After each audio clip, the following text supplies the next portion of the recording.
Do I continue? Yeah. Okay. So the question was what we are doing for the bottom line, right? Firstly, we were on a uni warehouse model very recently. We heavily focused on SLA management and we figured out all the logistics and operations part first. Second was, and very similar to the theme, we basically tried to decrease the number of CODs we are doing overall. Anyhow, the variability in CODs was very less, right?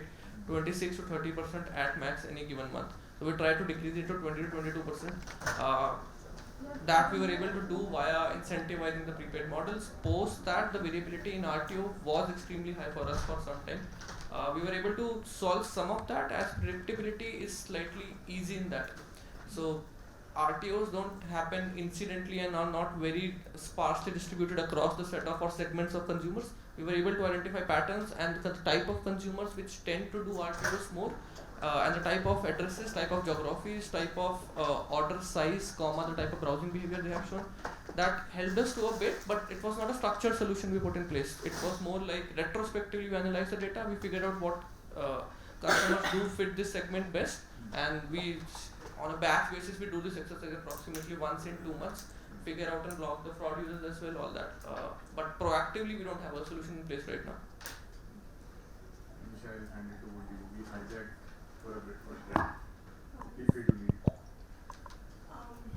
A very good afternoon to everyone here. Am I audible? Yeah, so first off, a very warm welcome to a stellar line of speakers that we have here with us today, representing some of the biggest brands in the country. And thank you for taking your time out and being amongst us here today. So I'm Anisha, and I take care of product marketing at Gokwik, and I'll be moderating this session today. So now I think everybody at this table will agree to the fact that managing RTO or returns to origin is crucial for maintaining business profitability as well as customer satisfaction, right? And so today, I think this discussion will be largely centric to the theme of whether COD as a payment channel is still pivotal in the fast-growing world of Indian e-commerce. And Gokwik, just a quick introduction about Gokwik.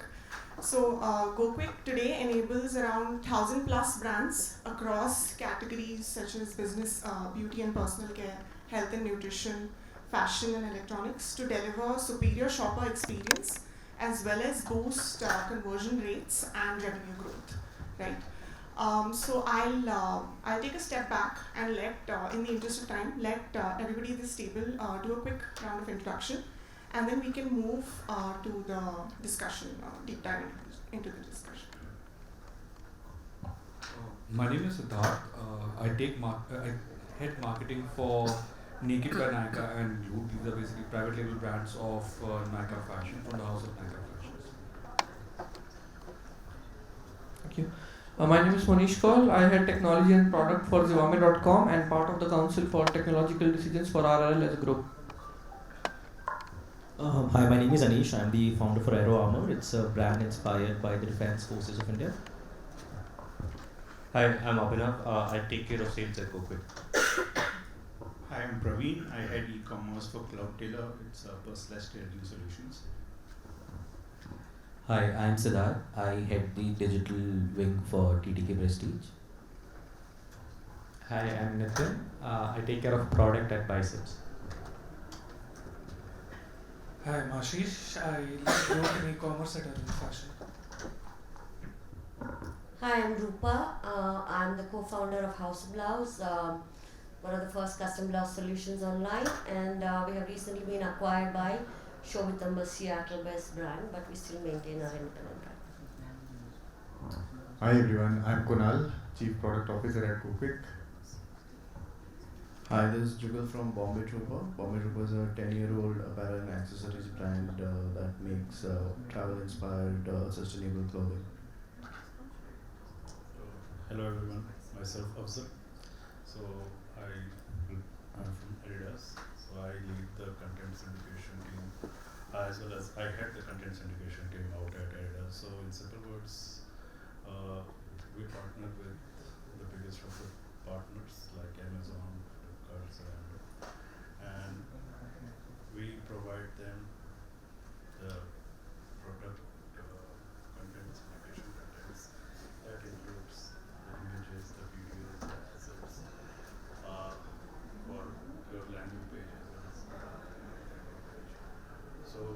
ensure that when our consumers, someone like me goes to any of the partner site, we ensure that they are there to buy it, just not to go and have a feel and just move on. We want to ensure that the conversion rate grows, and that is what I do at Adidas. Morning everyone, my name is Karan. Thanks for having me here. I'm the founder and CEO of Aristobrat. We are a modern luxury slow fashion brand that makes choices for fashion simple. Looking forward. Thanks everyone. Just to hijack the conversation for 1 minute, any request for tea or coffee would be the right time. Black. Tea. One black. A plain one?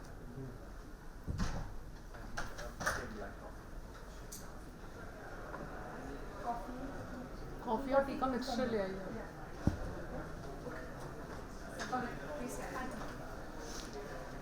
Thank you.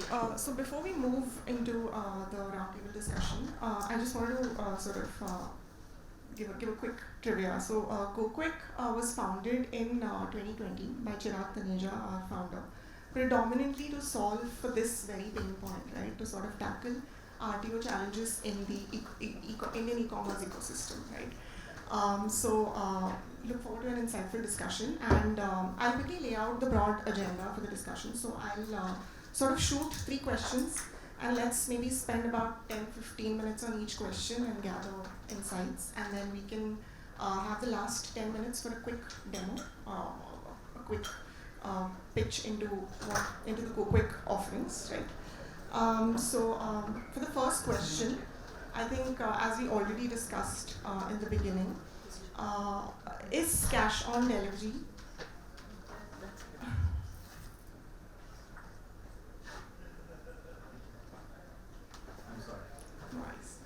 so is COD still crucial to flourish in a cash-rich economy such as India, to grow their online retail brand, right?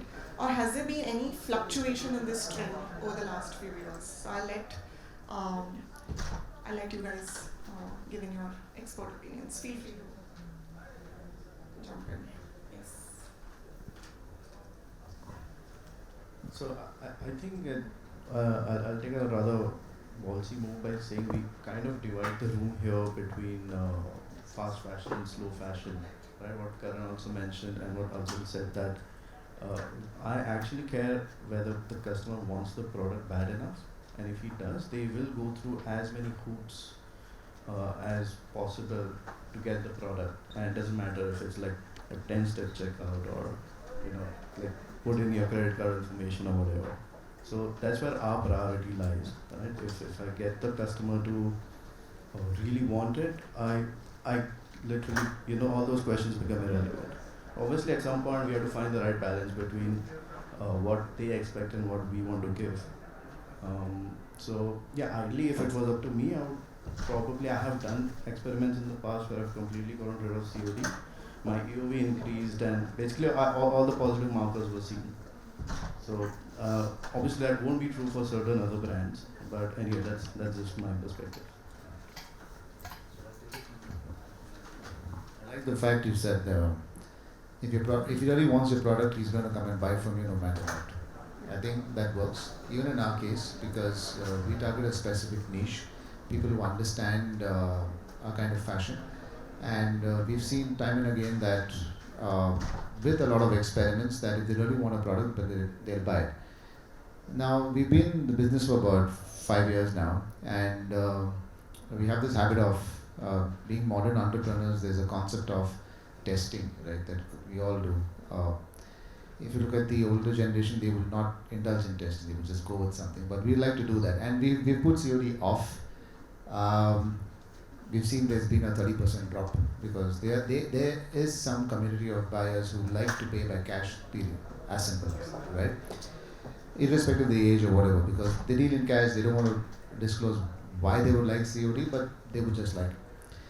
Then we have put it on, we've seen a jump, but that's also increased what you call fraud orders, right? Because that's been a problem. That's why we are having this conversation. I think that's the reason why we are talking today. Thirdly, we made COD expensive. Now that's a very important point I'm going to come to.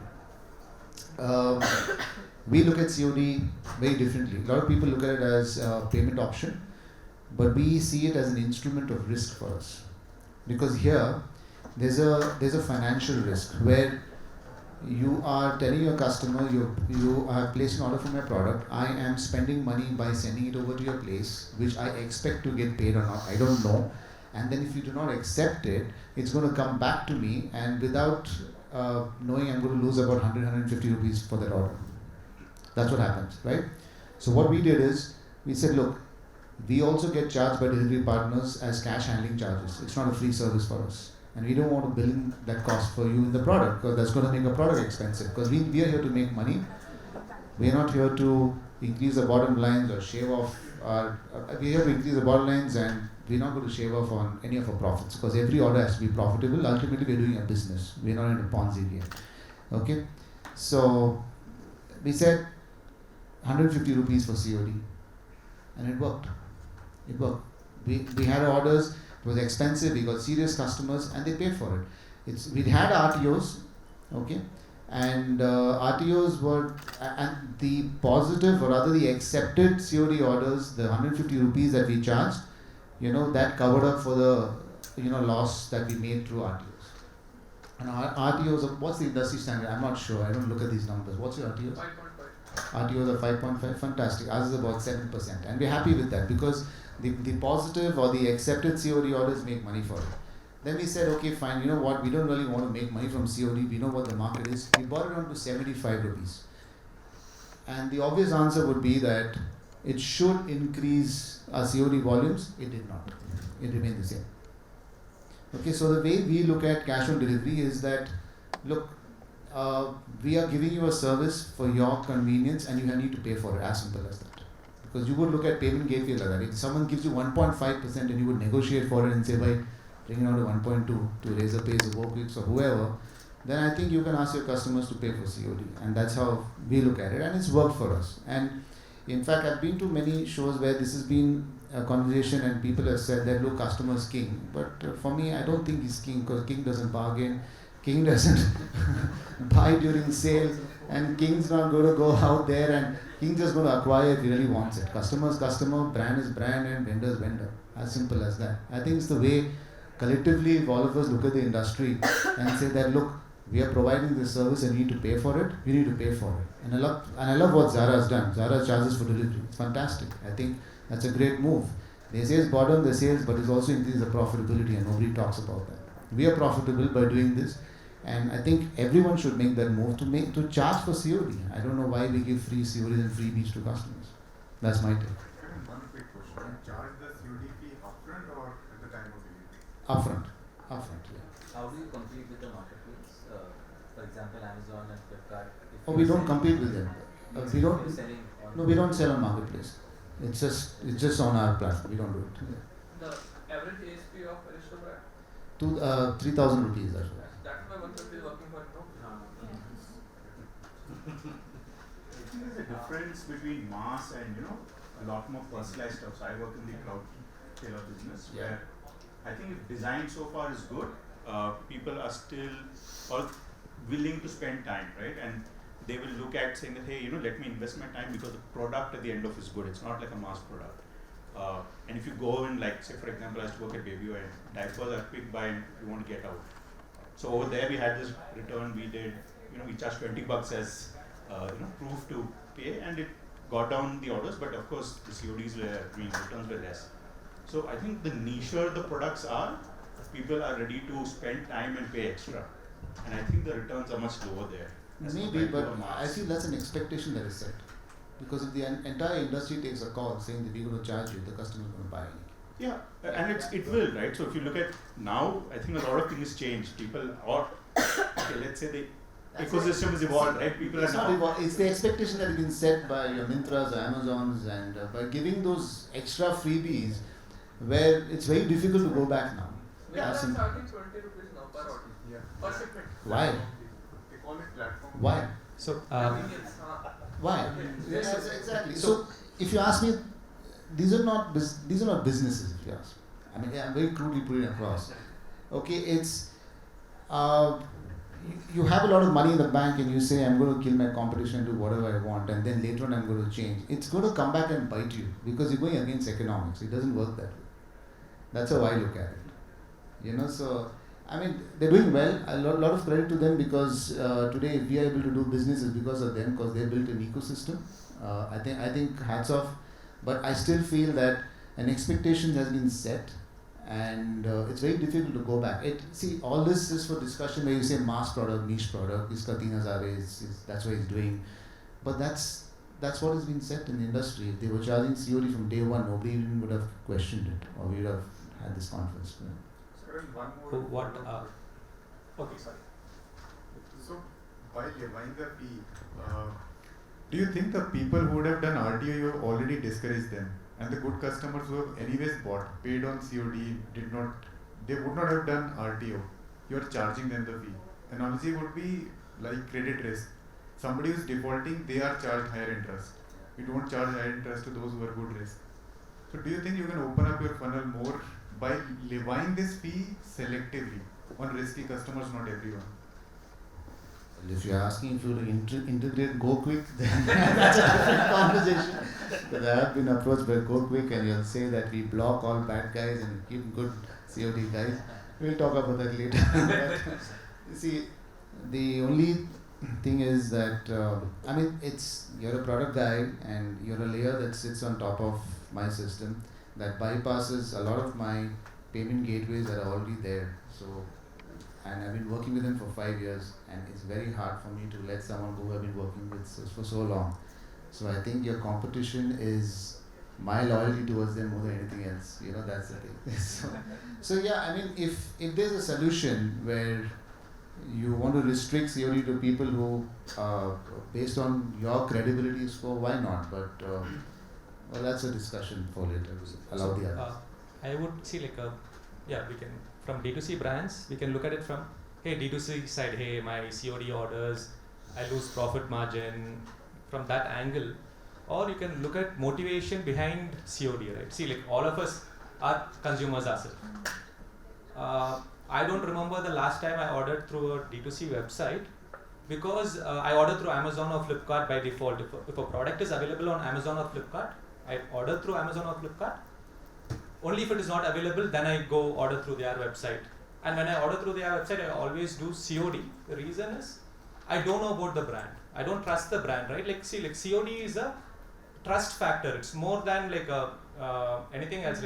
A person like me, when I'm buying through Amazon, they give a guarantee.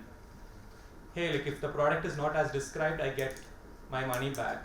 So people are not solving for that angle. So COD is, D2C brands are solving through that, but D2C brands also need to look at, hey, having better product information, having a lot of things, right? On allaying those fears, hey, But wouldn't you have paid before opening the package anyway?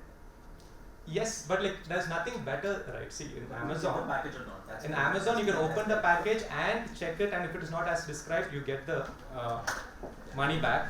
That's why Flipkart has come out with open box delivery for high value products, where you open the box and you do that. But there is no equivalent for D2C brands like us, right? So what you're saying is that trust is a factor, which is one point. But ship it or not? That's the question. See, that either having using electronic means or thing. Now everybody is on UPI, and everybody finds it convenient to pre-order, right? When somebody comes for delivery, I'm not at home. I don't want to have cash ready. I just tell him, hey, leave it over here. I have a camera. You just leave it here and go. But nobody's actually looking at the digital and offline. That's not the problem here. The problem here is more about trust and how well you build your brand trust. As simple as doing even let's say your COD order is 150 is your cost. You just have a person call them and say, hey, this is what we do, and we guarantee things, right? So that's a different way to look at the problem. That's really true. In fact, we in our brand, what we discovered was whenever people discover a new brand, let's say they have a niche or they like the niche, they discover a new brand, they are very reluctant to prepay because they have had experiences with stores in the country which have done such activities where they've taken the money and there's no package. So, we have to take the consumer's call in that, they are also coming from a point. The discussion of COD can be differentiated for a new B2C brands and names like these who have already a mass awareness where the trust factor is already established. What we did in our brand, which really helped us, was we came out with a detailed marketing campaign. We spent on performance. We came out with a campaign which just established trust. We came out with a set of content, set of ads. We did spend some money on those kind of content, and it helped our bottom line in. We didn't want to kill COD because for the new customers who is discovering my brand every day, we are acquiring new customers. When we are a growing brand, when we are a growing D2C brand, we are acquiring new customers every day. We cannot afford to turn off COD because it is the basis on which a prepaid customer also trusts the brand. He might place a prepaid order, but when he sees that, हाँ ये COD बेच रहा है, तो उनको लगेगा हाँ ये, they are genuine. So that this campaign where we established trust by creating small videos and we targeted those people who abandoned at the cart level or the checkout level, maybe for the trust factor. This helped not just our RTOs, but it helped us overall, gain better trust in the market. I'll add something here, probably ending with his point and yours. The trust is a very big problem. We at Diodap, we solved it with help of influencer marketing. We do a lot of influencer marketing, and we do not have a COD. On our website, there is no COD. Coming to the other point of competing with Amazon and Flipkart. We have got 4,000 plus SKUs. All these products are available on Amazon.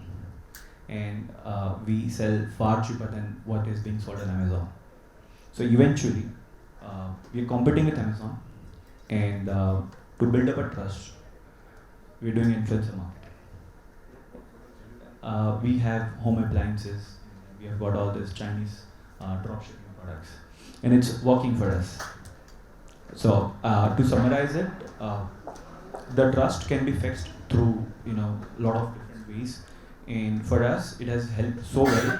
A lot of our videos crossed million of views because the products Video are is catchy. talking about the trust part of it? Yeah. Because what we did is that, let's say there's a Gyan therapy. We asked him to place an order. Then there is a counting unit. We asked him to place an order. They did an unboxing in front of a lot of people. So probably counting unit got a 1.7 million views, 17 lakhs views on YouTube. And that got a trust factor. And a lot of people started ordering. Our average returning customer rate is more than 25%.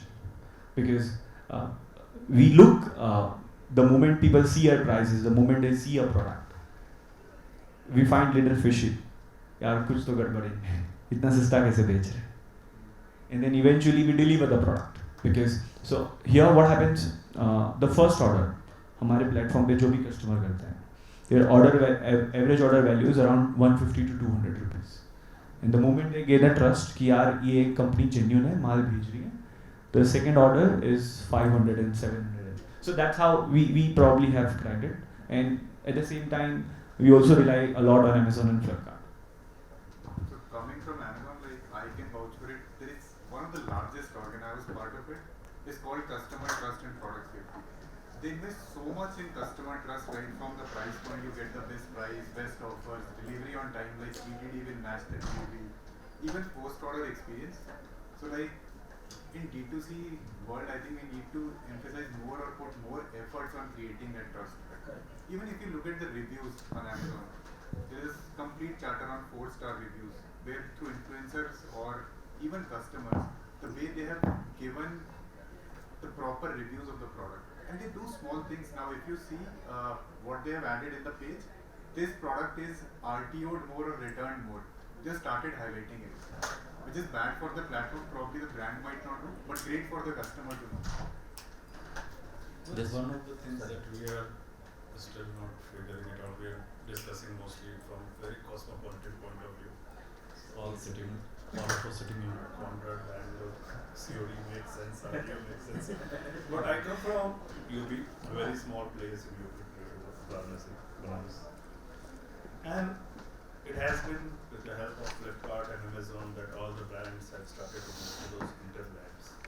Now, although UPI has taken a seat, people are in the driving seat with the UPI doing all the payment to the PTN, Google Pay and all of the things. But when my father goes for a shopping or he wants to buy the thing, I'm talking about, you need to understand that perspective. He says that I'm still not going to use a UPI. I'm still not going to use a credit card. He doesn't use it as of now. Neither debit, he prefers doing the transaction cash. So he says, okay, you order, I pay in cash. So the reason being, we are talking on a very cosmopolitan level from the cities, but as this D2C brands like yours and the platforms and ours, when we start penetrating into the much more bigger consumer base, COD is the king. There is no alternate to that, because even with the influencer marketing, even with we do advertisement with all the biggest folks, but there is still a cash on delivery thing that exists for the simple reason. It is going to be there because your consumers, your cost of acquisition will be involved in that, and as a result of it, you have to look at a larger base if you are planning to go, and cost of that COD is going to play a larger role in your growth. Now coming to the RTOs and CODs, it's the basic problem. The products get returned, specifically if I'm talking about the apparel and the shoes. It's not either it's a quality. If it's a quality issues, then in Amazon we see there are multiple brands which are there, and if they have got like quality issues, they get very poor rating, and as a result of it. But when you are looking for something bigger brands, one of the basic problems that they have is the fitment issues, which results into this cash on delivery, because most of them are making with the help of a global scale. It is not very much up to your size, whether it's the shoes or whether it's the t-shirts, jackets or apples that you're looking for. So that is one of the areas where organizations like yours, when you are doing for the D2C brand, even us, that is where you need to look into the perspective of how it can be handled to the consumers that you are looking for, and what is the best thing. Because COD is a symptom, it's not the problem. RTO is a symptom, it's not the problem that people are returning it. The problem lies somewhere else. If you are not looking from the pain area where why it is happening, there will always be on the RTO. For example, Zivame or Nika.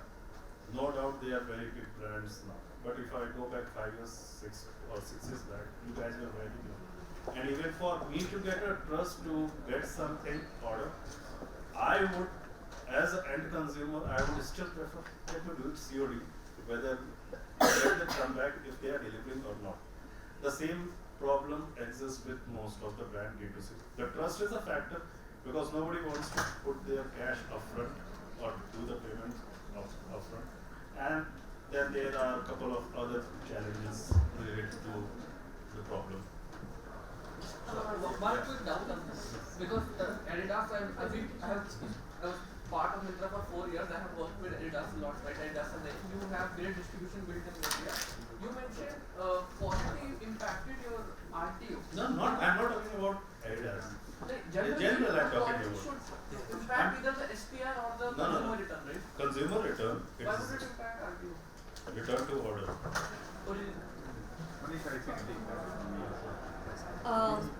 So it was not related to the Adidas thing that I said, but it was a generic thing.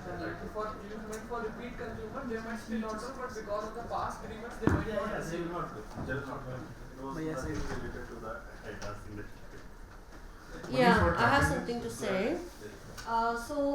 We have been in business for 8 years, and despite being a high average order value and also a made-to-order product, I still don't think we should get rid of COD, which we actually turned off like a couple of months back for a month because we had massive fraud orders, and in the sense like people with wrong phone numbers and wrong addresses and or fake orders. And then we turned it back again, and we have a checkout flow in place with a OTP based checkout.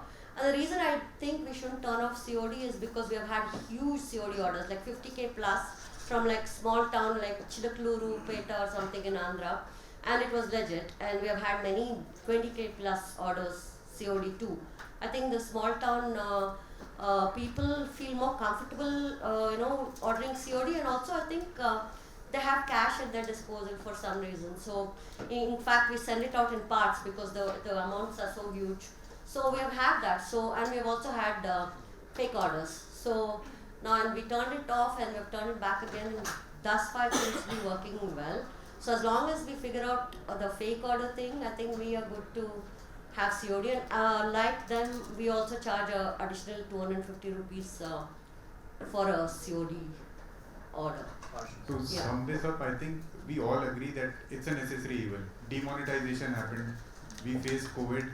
Cash is more than back in circulation. Whatever levels we had during COVID, more cash is available in the market today. And Roopa, you rightly mentioned that tier 2, 3 cities, people are more comfortable with cash. There is no doubt about it. And it's also because who is ordering, like especially with females in tier 2, 3, they don't have electronic instruments at disposal. The cards. But they have the buying power. Yes, they have the buying power. Yeah. Exactly. And it's also, which goes unsaid, India still has a good grey component in circulation. People have to get rid of that. So it's a 70 years of full cash economy. Exactly. In just 5 years, we cannot. It will take some time till we reach a China where it's pure cashless. It's going to take some time. And we'll talk more about all these saws, everything. And Monish, to answer your question, why quality affects RTO, what we saw with few brands, people start posting on social media that the product is bad. And those reviews affect the psyche of the customer if you don't deliver it fast. That's really bad to SPR, not the RTO. So what they do is, suppose I placed an order, I read a bad review, I won't even accept that review. We spoke to the customers, we are working with one of the brands where this was a big issue. One of the biggest players in the whole component of the things on the product is we have to check out. Apart from pricing, the second most thing, or you can call it as the first one, is the reviews that folks are putting out, because that is what makes the end consumer, should I go ahead with the buying process or not? Even if the product looks awesome, it's really good, the quality, everything the organization is saying, it's awesome. But once the consumer starts feeling up that, okay fine, because reviews can't be bought. Reviews are organically generated by the end users. Apart from the 50 messages I get every week on LinkedIn, you can buy reviews. Okay. For the review process, if you're talking about, that's a whole different set of discussion. So I'll actually try to take the conversation a little step forward, right? Let's look at why this is a massive amount of, why does massive amount of online shopping happen? Right? Today, the maximum amount of online shopping happens, in my personal opinion, and also backed by some data, is largely because of discounting or impulse. Right? You're driving, everybody's today driving the customer onto their website with some sort of, right? Some sort of carrot, come and buy from me, right? And when that happens, right, the biggest challenge that happens is the intent of the customer, as I think somebody started, right? That I want, you said that I want the customer who has all the intent in the world, but since you're already inviting him who's probably not in the buying cycle, you're trying to get the customer into the buying cycle by giving him the carrot, and that's when the intent starts dropping, right? And that's when COD so comes in. I'll share one more insight. I was consulting with other brand, little lesser value, 800 AOV product, and his RPOs were through the roof, 30-35%. And we did a lot of analysis, called a few people, and I actually realized the problem is very psychological. Like when you make a purchase, you get a dopamine hit in anticipation, not an actual purchase of it. So if you delay that transaction point, right, you've already received your dopamine. I've enjoyed the whole, I bought this thing. Some girl was bored at night and just ended up shopping. But after 3 days, there's a remorse. Like, okay, now I don't want it anymore. I just felt excited back then, not anymore. So that whole impulse thing is also driving a lot of That's what is called sugar rush. Like, and what Amazon does is, and what we also do, like they know whether you're sitting, standing, lying down when you're placing the order, what time of the day when you place the order. So So they have an index called sugar index. If it is too high, they know that whatever it is to be RTO. And then there is a way to keep the customer engaged in the post-order journey, to keep providing that small doses of dopamine so that you accept the delivery. That's a really great point that is recent it happened. I didn't even wanted to have a shop, but this Black Friday sale came and I went ahead. This looks good. I'm never going to get at this price. Order this. So he's perfectly right on that, but because of the sugar that is happening, I'm not going to get this price because I know it has never been at this price. Here's the thing, I also ran a Black Friday sale and I had switched off COD for those 3 days. It doesn't matter, And even I if did it's a all COD, my UPI, everything, at that point of price, like we do it for some of them, if there is a sale that is going on, even if you are doing this COD or whatever, there is no return policy. Okay. So that is, I think, Myntra, Flipkart, Myntra, Amazon, almost all of them do during that specific sale period. If it is no return policy. So I think with marketplaces, what I've realized is the sale has happened 365 days a year now. So if there is ever a day when I'm on a marketplace, there is no sale. So what is the issue? The issue is trust. You have issues with trust, credibility, because your Adidas and Zivame should not be having. Because you have issues with trust, customers trusting. You should not. No, not trust. So, what's the issue? Why is the RTO in first place? I think courier partners are also a reason. Courier partners is a very I think it's not courier partners. I think it's just a crappy customer. Because see, I would say like, see, just because you're Amazon or Amazon, right? Yeah. Sorry, Adidas. Yeah. Adidas might be good with the product. Yeah. But I don't know Adidas's e-commerce whether they'll deliver properly. Right? But then see that is we are that you get the best of it. No, I wouldn't say that, but I've never experienced for me, that. if you ask me, it's much more risky to buy from a marketplace because you have tons of sellers. I agree. There is so Okay, much counterfeit. so see there is a lot of counterfeit because they're left, right, center. People doing drop shipping, you don't know where the product's coming from, they don't even own the inventory. So you're basically buying from somewhere that, yes, that's where Amazon comes in, and they've got a responsibility towards the customer and towards the seller. So they're a service company, they're not a product company, and they will never understand this. That's where they go out and provide all the kind of bells and whistles to all the customers, right? Why should there be a credibility problem to buy from a D2C brand when they have a payment gateway? Because do you know how many checks Gokwik or Razorpay or anyone does to give you the payment platform? If you're not legit, they're not going to give it to you. But customers are not aware. I paid through Razorpay. That is your problem. Yeah. About the point of happy customers. So recently there was a customer who was placing COD orders and he had 2 RTOs, 3 RTOs, and for some reason even the 4th order got shipped away. And that is a point where we identified it was the delivery which was messing it up at every single point. And he was a very good customer, and the lifetime value of that customer would have been huge. If he was placing orders of cart value of 5,000, 6,000 rupees, and we ended up losing him just because of delivery. Bank on, like there are 3 aspects of how we see it. Customer aspect, Karan is absolutely right. There are some customers who just place orders for fun. They are not used to using the apps or product, they place the order. Second, I think everybody is right also, there is brand trust also plays when a brand is starting out. That factor is important, and Anish, you're absolutely right, delivery partner. Whether they deliver on time or not, and COD or RTO fee, it's a hidden incentive for them as well. Yeah, बारिश हो रही है मैं नहीं deliver करूँगा. Customer did not accept. So you have to solve the problem across these 3 verticals: customer, brand trust, delivery. Otherwise, RTO. And also use technology, man. To you can reduce your RTO by just funneling down your COD orders. You can have an automated IVR or your message that goes out that when the customer says yes I accept, there's a tag that comes in order and then you can ship it after that. So we have that and it works wonderfully well for us. For us as well. If he doesn't want to, if he doesn't want the product, he just cancels it. So then then that whole sugar rush goes away saying मैंने क्या कर दिया, order कर दिया, आ जाएगा. Then cancel the order. So that can reduce the whole headache of shipping the product out, packaging. That can be saved. So you can funnel down your COD customers. But I thought like you turned off COD, right? We did, but we put it on. We turned it long back and just to see how it, sales dropped by 30%. But now you are. We have COD, and I think it's here to stay. I think it's a lovely instrument, and I don't think there's a problem. I don't know why people call it evil.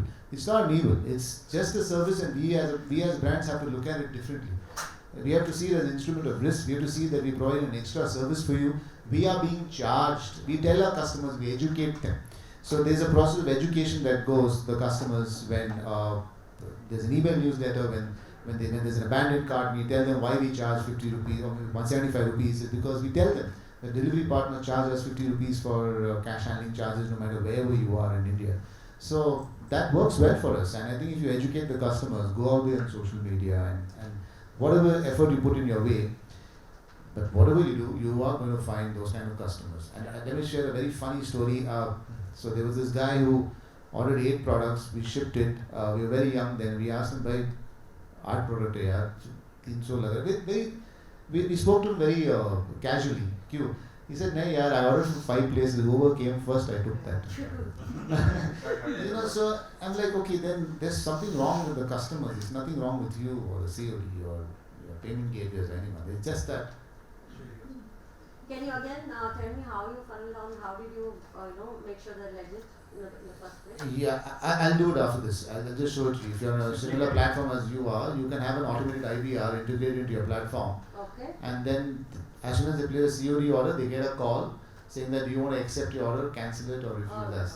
That's the whole thing. It's a very standard thing. Every CRM company will give you that. No, we're doing a OTP best checkout. That's what we're doing. We're doing a checkout flow. We're using some tools. The problem is post checkout, no?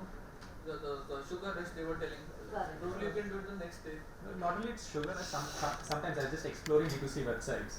Sometimes I'm putting an OTP just to see like how the flow is. Hey, I have my website, other websites I want to compare, and like I've gotten 3 COD orders, and like you said, like I have a couple of places where they send me a WhatsApp confirmation. I say no, hey, I don't want any COD.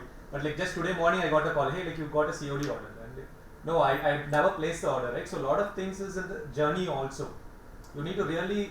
There is no friction in COD, right? You just press the button and the order gets placed. Yeah, I think that brings me to the next question. So, is there any particular trend that you guys observe with respect to, say, at a pin code level or at an SKU level? Is there more COD RTO that clusters or sits across this? And if yes, I mean, what are the ways that you guys optimize it today? Right at the checkout, what are the different frictions like you mentioned? Or are there any frictions in place? Aside from COD fees? No, we just obviously switched off COD for certain pin codes. Right? I just get a bunch of pin codes from our courier partner and we enable them, and then obviously there was some issues happening in Kashmir and some remote regions, far off places. So I'll just filter at a basic pin code level, that's it. What we have done is, so unlike startup brands, Prestige is a very old brand, right? And we experience that most of the sales that come in COD are mostly tier 2, tier 3. So what we are experiencing is for the COD, the ensuring part that they pay and all that, we are now experimenting with BNPL, which is buy now pay later, where that sugar rush jo bhi hai, we need to get the payment at the end of the day. So we try to put that option before COD so that they click that and we get assurance that the payment will happen, and then means overall the COD, the kind of returns or the kind of failures, that rate has come down drastically for us. And just not tier 2, tier 3, anyone in tier 1 also, we are trying to put BNPL before COD. But you still have COD? We do. And what we have experienced that because I think we are an established brand and the loyalty and the trust has been taken care of, we don't get returns as high as a new brand, but we do get returns lesser than the industry average. But the way to reduce it further is not to remove a COD, but act as a blanket to give it to only selective pin codes and selective places where we don't see failures a lot. So that combinations we are at. Do you have a COD fee? No, we don't. But why not right? We don't have it because we want to have a price parity across our e-commerce, offline, online, D2C everywhere. So if we put kind of a fee there, then automatically we will get costlier. So hence we are not. When you talk about your particular brand and being in old, So there's a dark side of the sellers also. काफ़ी brands है, especially boat के काफ़ी fake websites बने. हाँ. तो similarly with probably with Adidas की भी मैंने एक बार fake website देखी. So what happens here is So what happens here is customer has experience once कि let's say कि boat की घड़ी 200-300 रुपए में मिल रही है and he has made an online payment. Or in some cases even they deliver an empty box so that you cannot go and claim to Razor Pay or whatever payment gateway कि मेरे को ना product ही नहीं मिला. They send an empty box. In fact, I have personally to audit such things. I have placed so many orders just to check how these things happen. And then I go to Shopify even to highlight that something is wrong with this website. And personally, I feel that eventually the government is going to make it more strict. The all policies are coming up, especially there is a new term probably I missed that term. Government has started this dark pattern. The dark pattern is something the new policy which has recently come up, and it's going to genuinely help every one of us. The genuine business owners will definitely make a good benefit out of it. Makes life tough for the marketing guys. See, at policy level, I think, you know how we have a centralized credit bureau. I'm sure you also have some internal credit rating system for a customer, right? I think it should just be open source. Like share it across Shiprocket or this or that of the worlds. And if you know, like, language or cracks. But yeah, that's all within their system. I think they should just openly share their data and make it centralized. Jugal, that's what we are planning to do. We recently were talking to Flipkart, Amazon as well. You're absolutely right. It has to be a credit bureau kind of score. Everybody just does a simple API, you can get the score, whether this customer is good or not. Shopping score is something that is a good idea. And problem is you don't default in a credit because you know the repercussions. If all the brands join hands and if they say you want customers need to know at the checkout level that the COD has been disabled for you and these are the reasons. So next time it's like acts as a self-check for their own behavior as well. Swiggy and Zomato do it really well. Yeah, to be honest, there is no awareness around RTO. What problem it causes for the brands, or even if you look at the pollution, like people are getting environmentally conscious. We're doing some campaign like you are saving so much CO2 emission just by not doing the RTO or lesser return. Be mindful when you shop. It is already there within Amazon because I don't think so. Those customers care Customers are spoiled today. CO2. That's the last of their priorities. Amazon ecosystem already has. If you place a COD order, price, and you don't take it, you are blocked from COD orders. You are not allowed to return. RTO does the same. They block the customer altogether. Some of the consumers are taking it seriously, maybe not in our Indian context, but when we see from a very global point of view, it has become one of the very key consumer mindset that, okay, I am going to look for, going to buy or purchase this product if it is a kind of sustainable. So I mean the customer is placing a fraud order. He does not care about sustainability as much as the order. So that will always be a case. Even if you put everything, you will always have this kind of a customer. I think you could try to summarize the discussion, right? We discussed trust, logistics, fraud, is key, right? What we see in our data is when the overall distribution, the 70% of this problem is lies at the intent level. It starts with impulse and intent, right? 70% of RTO as a problem lies at impulse and intent level because we've seen that even established brands, right? Even brands like Adidas or brands at similar stature, right, have a decently significant RTO number. And so where most of these other things are taken care of. Logistics will remain. We've understood that 5 to 7% of your RTOs will happen because of logistics. And I think if you see the trend, in the last 3 years that number has gone down. So logistics has improved. Credit to them, it probably was 10% and now it's gone to 5%. So the only thing we need to solve for is your impulse and intent, right? So it's that, that's what we probably fit it down to the bottom right. If you can solve for that in multiple ways, either at the checkout or post, I think we'll have a significant amount of control on how do we handle this problem. Yeah, I think the bigger question here is how is this affecting the unit economics of your business? That's what you need to understand. If you feel that it does not require solving, it just requires checking, then it's fine. It does not become a problem because the cost of paying attention to something that is not really a problem is much more higher than actually ignoring it. If your majority of orders, if your 50% or 60% of orders is through COD, and if it has a huge impact if RTO has a huge impact in the unit economics, then it's a problem. I think we'll have to go back to our business and say that, look, is RTO really affecting us or not? Do we need that kind of focus on it or not? And then we need to take action. Otherwise, it doesn't really make sense. Yeah, it's every brand at each stage of the game, right? Yeah. Somebody is looking at bottom line, somebody is looking at top line, somebody has a 30% COD, somebody has a 70% COD. But generally, if you look at it, I think India per se at an average has 60% plus COD, closer to 70 rather than 60, right? Across e-commerce sector. So which means that if we are trying to hold back in any way, or saying by creating friction or etc., we are losing possible business. Now, as a business, you might be inclined to say, I don't care, I'm looking bottom line, which is perfectly, it's everyone's perspective and people look at things differently. But if you're just looking at growth and top line, then you're looking at COD as the primary instrument in this country at this point. And there is a second order effect which we forget. Like we all know there is a reverse logistics cost, but you have already lost the CAC if the customer has actually placed a COD order return. CAC is much bigger loss compared to the reverse shipping cost. And the second order effect is if you don't curb these customers, they'll keep getting into your audiences time and again.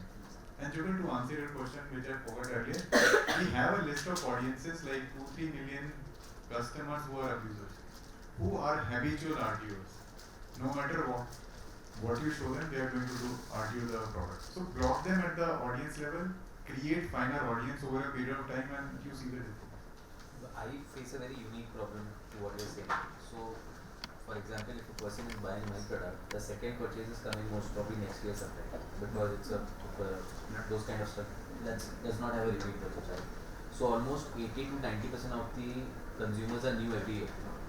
अब मेरे लिए वो cycle बार-बार मुझे start करनी पड़ती है because that LTV of the customer is I am taking it at a 2-year lens that at least the second purchase happens sometime next year.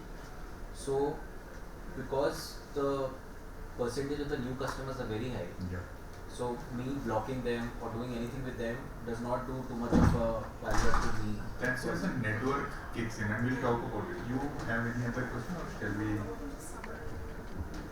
So I think pretty much everybody is. I think you guys are like masters of the field. You know everything, like what works, SKU, pin code, customer is bad, and I think we summed it pretty much well. What Karan was saying is most of the times is the customer intent. While brand trust, delivery play a role, what Abhinav also said, 60 to 70% of the time, what we have also seen, customer intent plays a big role, huge role. And I think what you are saying, you see new customers most of the time. As a brand, if the repeat rate is 25%, 30%, but on a network, probably like ours or a marketplace, we have seen a customer 5 to 6 times. And I can give you some numbers, like if you see a customer once, probably with a precision of 25-30%, you can say what are the chances of an RTO. On network, we see if we have seen a customer 5 times, with 90% precision, we will tell you that next order is going to be an RTO. That's the precision we are talking about. And the biggest weightage, like if we divide various parameters that goes into a model, we can talk about sugar index, this and that. Network repeat rate plays the biggest role. After that is the merchant repeat, whether it's a repeat or Yeah, so that was a very interesting point that you're talking about. When you're talking about this return rate, measuring the consumers, what is it? So do you also have the intent rate that they will be converting into your repeat customers? Yeah. So we check variety of parameters. Like even for RTO, what we even look at is whether you have given EDD on your page, discount, price. We get a lot of information, which either we get from the merchants or which we fetch through alternate sources. Even shipping partners share some data with us. So it's a holistic model, and that's why I think players like Amazon or Flipkart want to partner with us. What you say? They also get a decent set of new customers. 30% of the population is new for them, where they have no clue. And that's where they want intelligence from us. So 30% when you say it's on a seasonal basis, yearly basis, or how are you? Annual basis, I would. And Now, since we're talking about a checkout product, I just wanted to make the biggest problem that I face of any checkout product in the market is analytics. That is my biggest concern in terms of we are very very data driven in terms of we track the customer to the micro level from which UTM campaign to which funnel to which page, and we are very the UTM breakage the data not being passed to Shopify is the biggest problem because of which we want to able to apply this one. More than happy to show you the analytics page. I totally agree. Like UTM breakage was one of the biggest issue across checkout products, but it's fully solved now. I think the biggest players would have solved it. We have completely solved it. They get good. Using it, so can you show us something? I don't think this is specific to the slides are specific to RTO and COD product, which on Shopify we embed within checkout as well. I think some numbers we all spoke about, 50% to 60% is COD. It's not going anywhere. Even if we talk about marketplaces, Amazon, Flipkart are also at 50%. So nothing has changed even for them. Meesho was as high as 80% if I recall the numbers right. So I think this is how we divide like why RTO happens. Most of the times it is because of the customers. And if you take the right action on the customer intent, like the worst customers 2 to 3% should be blocked from your funnel. Don't spend your CAC on them. Then I think what you said, there is no friction point on checkouts. Introduce some friction. Or what Karan and Roopa were discussing, it could be post-order intervention, like confirm the order. But even if you send messages to everyone, not everybody is going to respond. What we saw, like we quote one example, what OYO used to do to solve cancellations. They never called, are you coming, your booking is confirmed or not. They had a very subtle way of doing it. They used to ask the customer, would you like to have a welcome drink when you come in? And customers, usually Indian customers are such, if you talk to them directly, aapne RTO kyun kiya? Why did you RTO the product?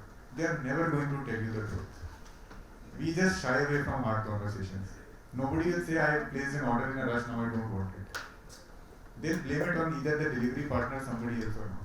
Share some idea, welcome drink isme kya kar sakte hain? So, what we do is, I think depending on, again, see, there is a journey. When you have placed the order, when you get the dopamine rush. Now, there would be some customers which are high risk, medium risk, low risk. What kind of message you should send to them?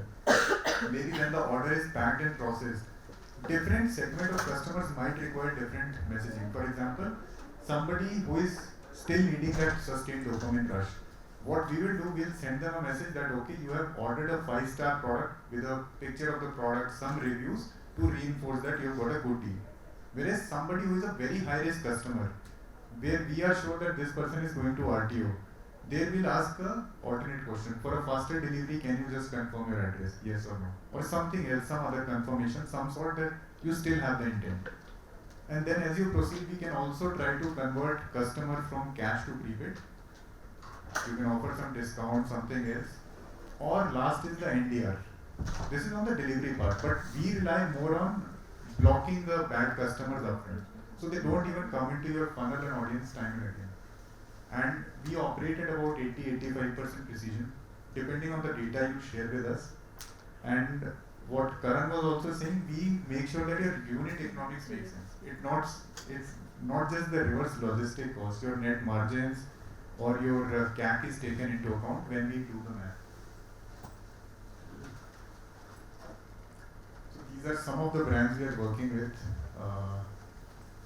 And this is what we are talking about. So think of it, it's again like a credit risk problem. You have to underwrite the credit and then also have a collections team in place. So this is also same, like pre-order, till the order has been placed. You take some interventions pre-order to prevent really risky orders from placing the COD order. In case they have still placed the order, there have to be some post-order interventions, like a collection. So we say block with high precision and deliver more, so that you don't face the RTO problem. And this is what we are talking about. So these are some of the basic frictions we have introduced. Like simply a confirm button, so that by mistake you don't place the COD order. Add a captcha. A lot of fraudulent orders can be taken care of if you introduce a captcha on your checkout page. And we have seen that there are certain pin codes in Rajasthan, Jharkhand, where you would see hundreds of orders coming in from a single mobile number. And we have effectively stopped them going forward with the merchants. One doubt on this. Because you're adding a funnel step, what you have seen, this decreases the conversion rate post this step because introduction of this, or the traffic shifts to the prepayment mode. So prepayment shift is another intervention. Here you will see a slight drop in the low intent customers. But Monish, what I asked you upfront, what are you doing or what pressure are you facing on bottom line? While your CR might seem high, your net CR or actual ROI will go down if a lot of these orders are getting RTO'd or cancelled later on. That is what I wanted to say, right? The variability in RTO for us specifically, I can tell you 10 other companies as well, is extremely low. Predictability is high. So what we do is we classify some people as shitty consumers. They are doing it for the third time. We just kill those consumers. Absolutely. They have to add a new address, new phone number, new email ID. Plus we add that what she is doing, right? OTP based authentication as well at that. So that pretty much keeps it in check. Yeah. What we do not do is we do not have a network layer intelligence. We do not know what Aristobrat is saying and helps me block the consumer upfront when I'm seeing him for the first time. Yes. Which is the majority headache I have, because every single time we open a new showroom, we do a digital performance campaign in 50 kilometers plus minus of that area, right? And we are opening 200 more. So I already know my COD rates will increase by 30%, 40%, right? Now what do I do? The apps. I know the relative amount of RTOs will remain the same, 6%, maximum 8%, but the absolute amount of RTOs will go extremely high. Absolutely. And to answer both your questions, that is where I think a network player like us can help. Because whoever is new to you, we have a network of 100 million customers. We would have seen them once or twice or thrice to So give you approval rate of? Approval rate as it? How many consumers do you know? Let's say 50% of consumers just say, okay, this is a good consumer, show him COD as an option. So I won't have the approval rate handy, but what I said, we don't block massively. It would be just 2-3%, 5% at max, and that too taking consent from the merchant.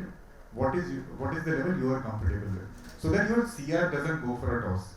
So to answer your first question, these interventions are at such low percentage of your overall population, but so targeted, so surgical that you will see reduction in RTO, but your CR will still be maintained.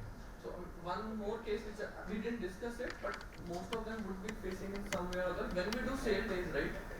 People will do bulk orders for procuring. They basically think of that online order as a shipment inward, right? And then they'll resell it at a trade show. Reseller, right? Because trade is 93% of Indian commerce overall in this category. So how do I stop that? Because 3 times he's a genuine order, 4th time it's an order worth, let's say, 1 lakh. He will not receive it. So there we start flagging the orders to the merchant that this is an anomaly compared to the past behavior of the customer, or even what he or she has done in the network. I'll give you an example. Like there is what we found. There is a customer who was placing COD orders throughout, and in certain categories she would accept the order, no RTOs. But in certain categories, what we saw was she would place the order and RTO was happening. So what we started doing, any new merchant in that category would flag that this customer usually does an RTO in this new category or this particular category. So take some post-order intervention. Maybe take just the order confirmation from her. And other, what you said, Monish, yeah, okay.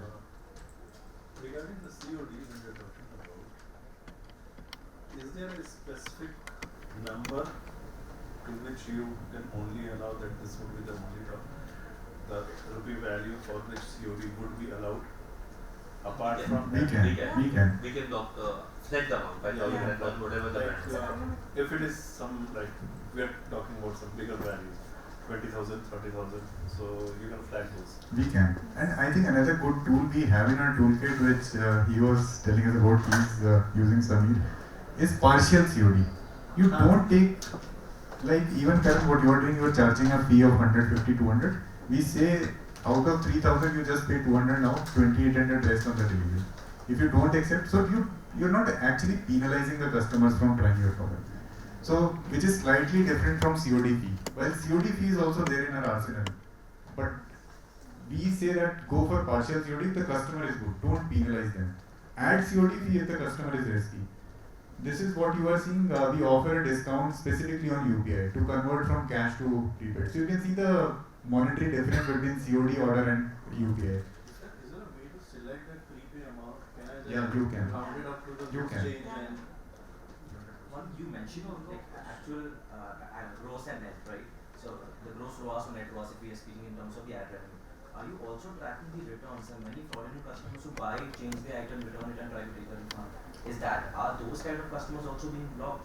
As of now, our return solution is just in a beta phase. We have not rolled it out, but you're right. We have seen that this is also a prevalent problem across even marketplaces, that you will buy something, return something else, and the fraud happens. So that is also like a bad intent from the initial point. And you would see what we have seen, RTO, cancellation, return exchange. And probably Monish would know from product tech background, all these four problems, RTO, return, cancellation, exchange, has some direct or inverse correlation. I think that is a major point that checkout solution has to consider. So, yeah, I think returns, as of now, we don't provide that intelligence directly, but I'll tell you, cancellations we do.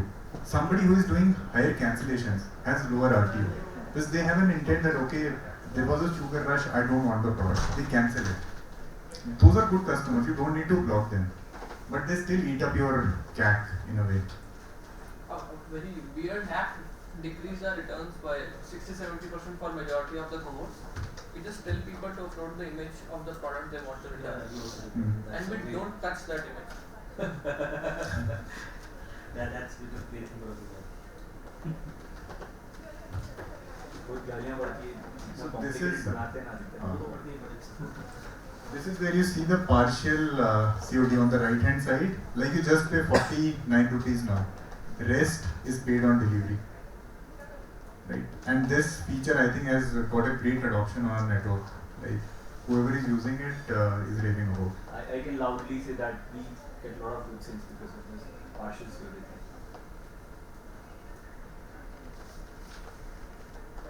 And comprehensive analytics. This is not checkout, this is just RTO, Anish, but we agree that with merchants, you need a lot of insights to drive your business.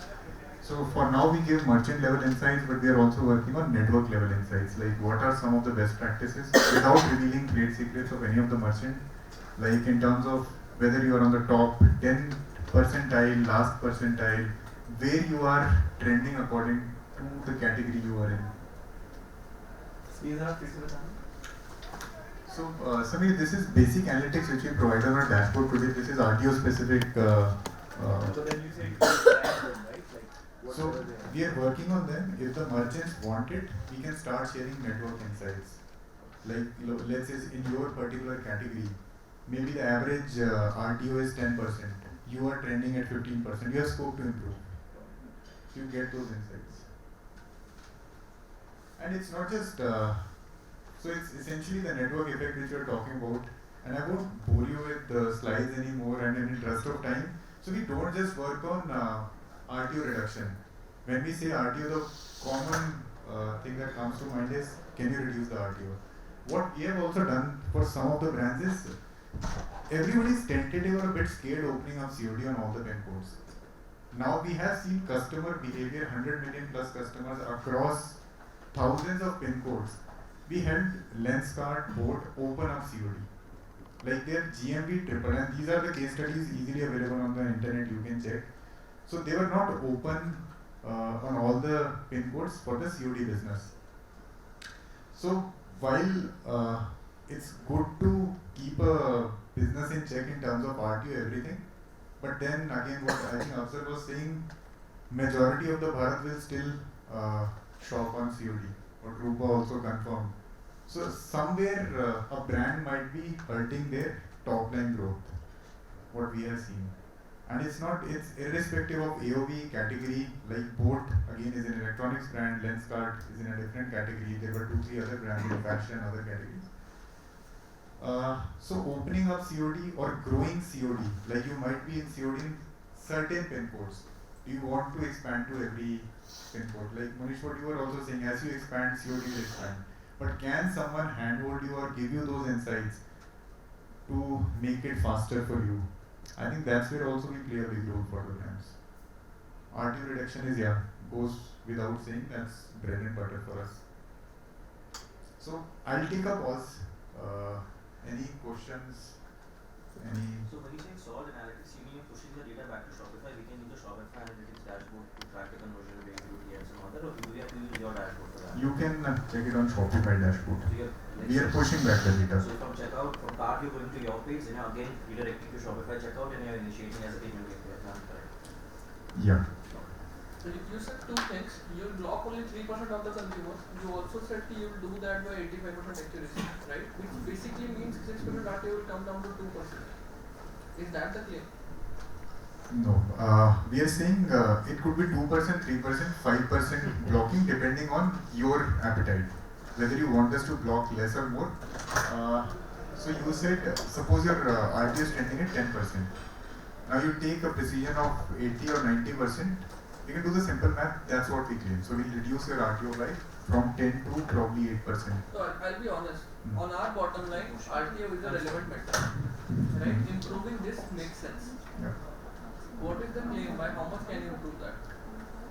So Monish, we usually claim we reduce it by 15 to 20%. If we get the data that we request for and we don't ask for much data like So 6 से 5 है ना? 6 से 5 4.5 या So that is but अभी 6 आपका पूरे आपने सारे पिन कोड्स में खोला हुआ है और you also are very restrictive in terms of we do a bad job at blocking pin codes. We do an excellent job of identifying shitty consumers. whom you have seen previously, right? We directly kill those funnels. Absolutely, just stop them. So where we can help you is where with the pin codes or new to Zivame customers जिनके आपके पास intelligence नहीं, that's where we can help you. Okay, fair. That one of the slides couple of slides back you showed that where you have a couple of brands with services located.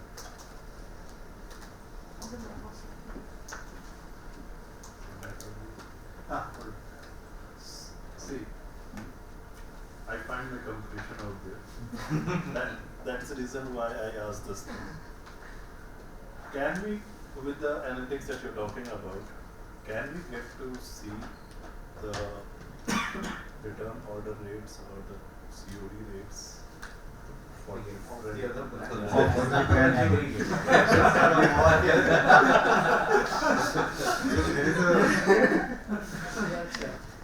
Jugal खोल के नहीं बोल रहा है. Then Anish, your question on analytics is quite intriguing because that's what we had a problem with razor-based magic. Straight away put them off. We said, listen, there is nothing better than data for us. Exactly. Because it's not the UTM that matters to us. We look at personal marketing spend and revenue, but I think Facebook is not being tracked. Because Facebook has a very, very important pixel data which has initiated checkout and add payment info. That level is skipped.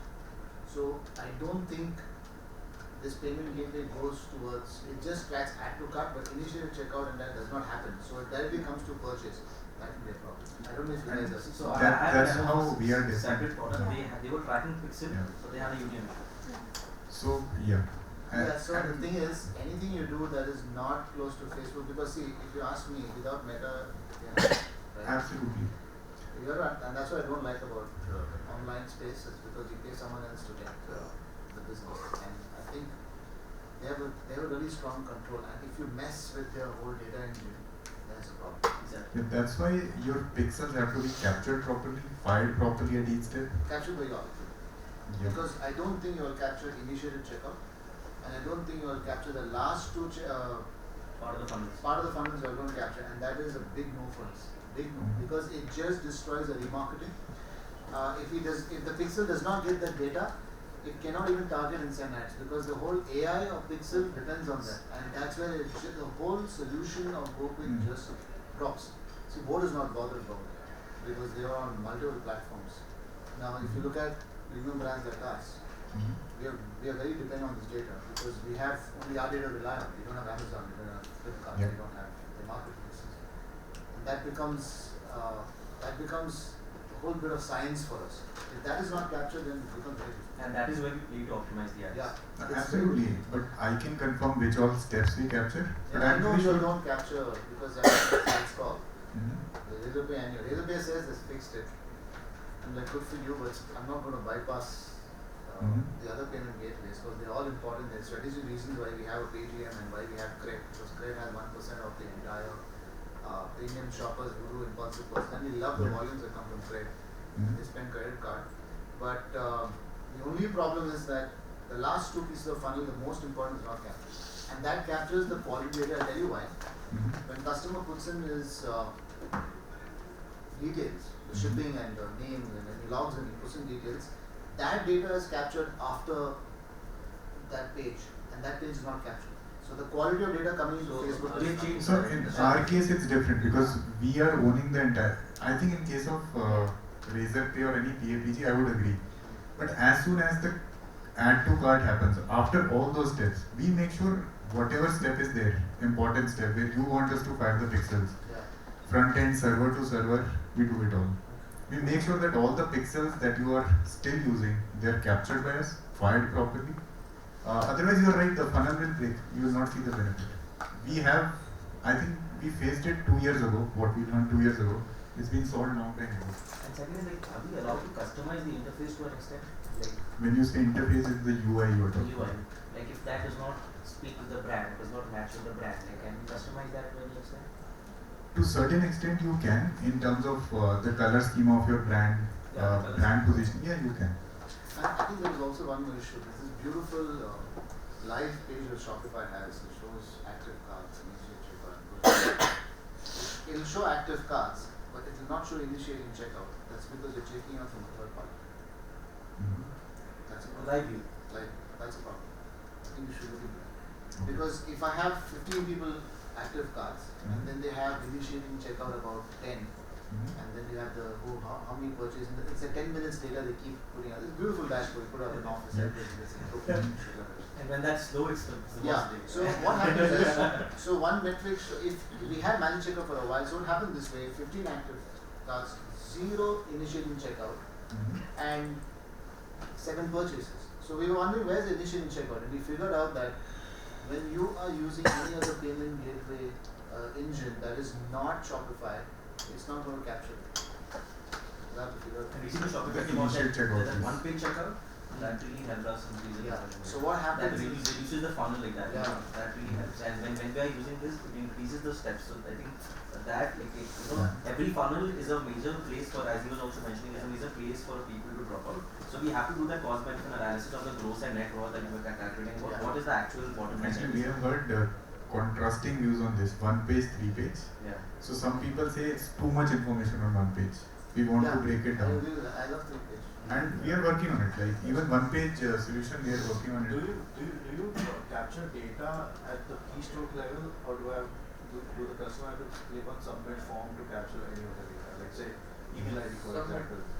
We capture at the field level also. At the field level. So the moment I've entered my email ID and then I drop out, we'll have the email. You will have the email ID. Even like and abandoned cards also you're pushing to Shopify. Shopify, yes, we are. And I think that's where we have launched another solution which nobody else is in the industry today, which we call Quick Pass.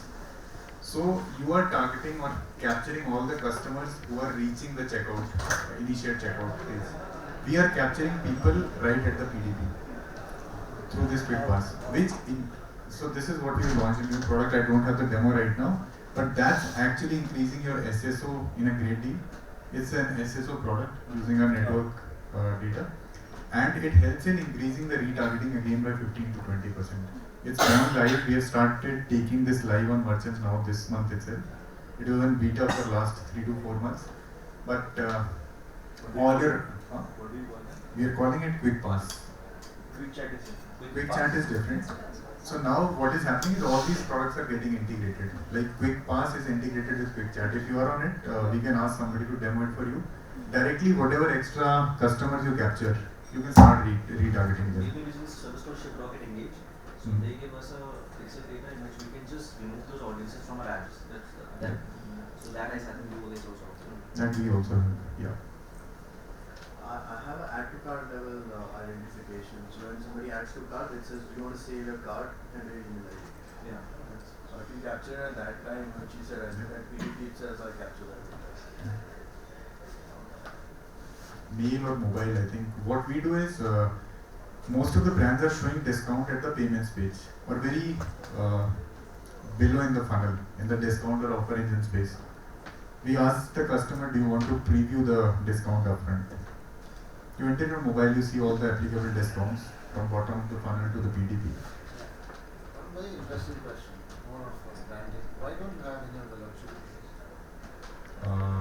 As in, Zara, H&M, or maybe even Adidas, We- or maybe even Napa, because that's what we would like to say, because you get a different data of customers over there.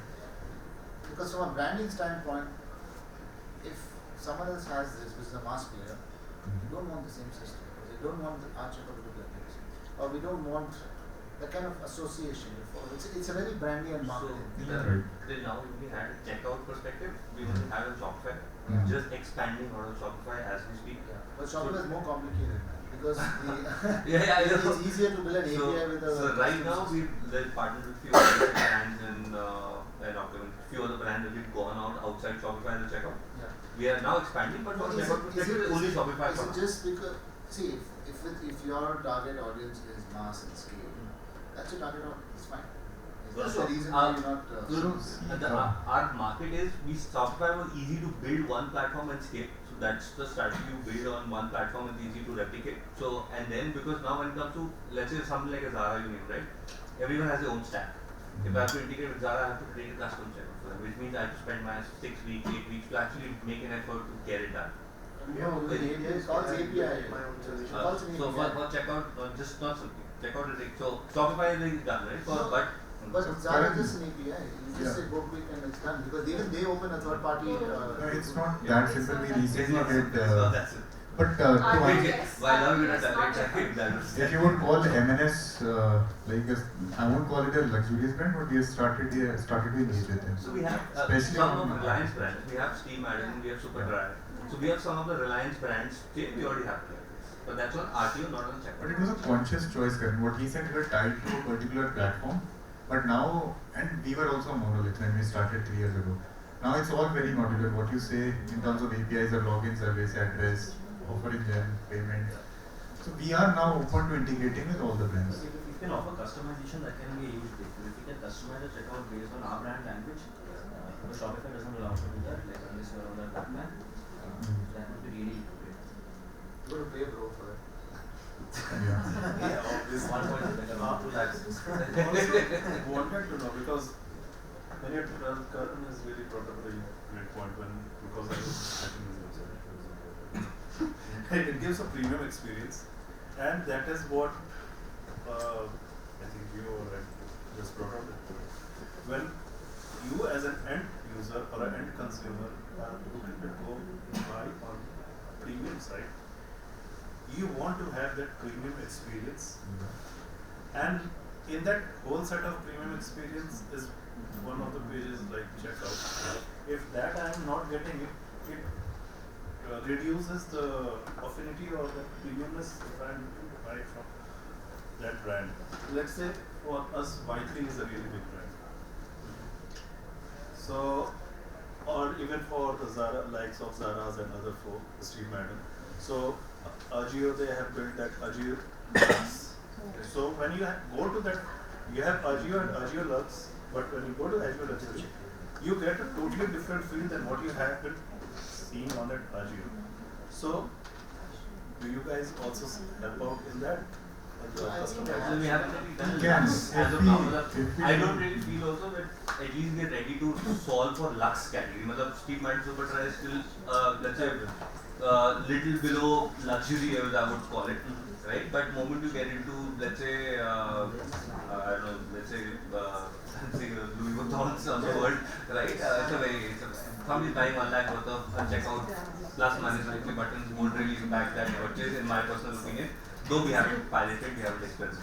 But if you are in a custom stack, front end is the easy thing to do. I think it's the 15% of the effort what we install in product line. So we can customize with the UX. That's not a challenge. That's not a challenge. I know we are over time and some of you have to go to some other speaking engagements.